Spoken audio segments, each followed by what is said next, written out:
Madame la présidente Marine Le Pen, je me demande où est-ce que vous trouvez toute cette énergie.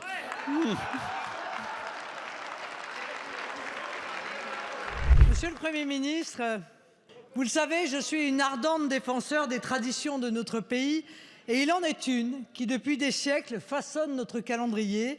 Je veux parler de la trêve de Noël.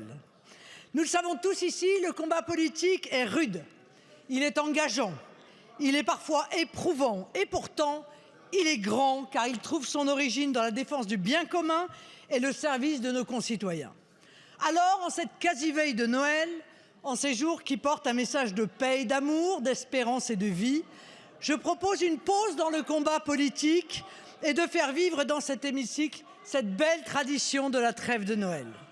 Je vais donc utiliser ce temps de parole pour vous demander, Monsieur le Premier ministre, de transmettre de la part de mon groupe, mais j'imagine de toute la représentation nationale, notre admiration, notre considération et bien sûr nos remerciements à ces milliers de personnes qui seront mobilisées durant ces jours de Noël, qui pour assurer la sécurité de notre pays et de ses habitants, qui pour continuer à soigner les malades, qui pour entourer les personnes isolées, qui pour transporter ceux qui vont rejoindre leur famille, et j'en oublie évidemment.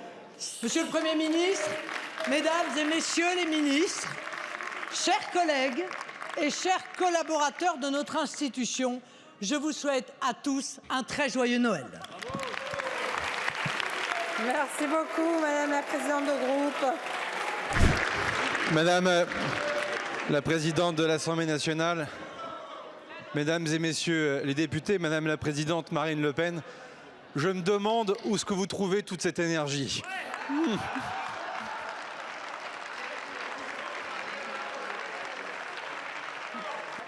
Avec malice, c'est une manière de vous répondre. Évidemment, je m'associe à vos propos et je pense qu'ils sont consensuels sur l'ensemble des bancs pour saluer l'investissement de celles et ceux militaires, civils, agents de l'État qui vont, eux, travailler entre Noël et le jour de l'an et rendre le service public à la nation.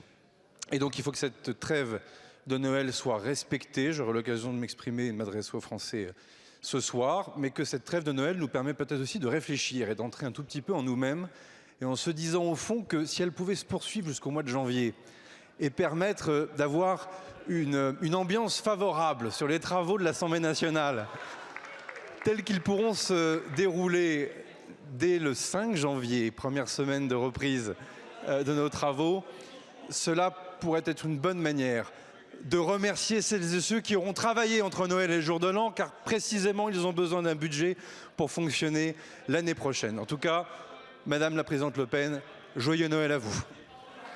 Merci beaucoup, Monsieur le Premier ministre. La parole est à présent à Monsieur Jean-François Rousseau.